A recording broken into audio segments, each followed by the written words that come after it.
magluluto tayo ngayon ng soy garlic chicken and we're going to use the McCormick Korean soy garlic recipe mix. Mura lang to, nasa 53.50 or 55, basta less 55 pesos lang siya.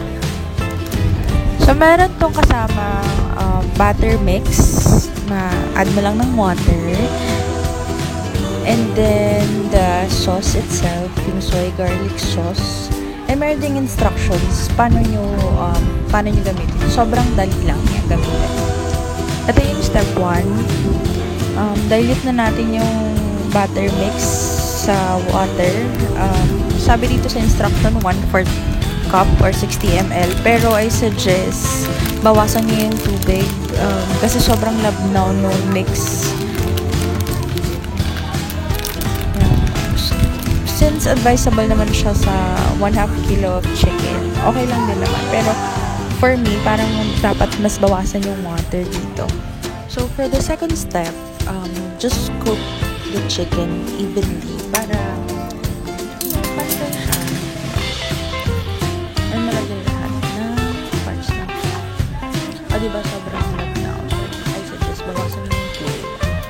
So set lang natin ng medium heat yung apoy para even yung luto ng chicken.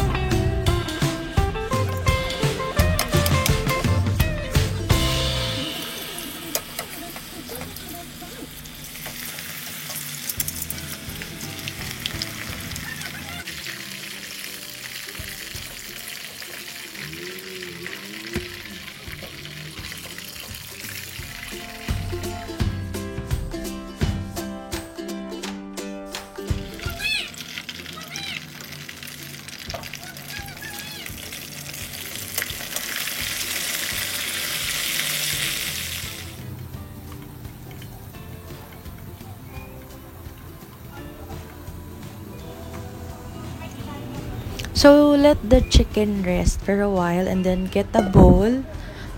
Tapos, lagay nyo dun yung chicken. Tapos, i-boost nyo na yung sauce. Simutin nyo, sayang kasi no, every drop counts. Tapos nun, give it a shake. Shake nyo lang ang shake hanggang ma-coat nyo lahat ng chicken.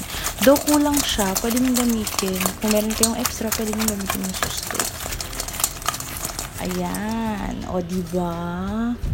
Yan. Tapos, gusto nyo ng very, very extra, i-plating nyo ng bongga. Ayan. Tapos, may matitirang sauce dyan. Sayang yan. Simutin nyo.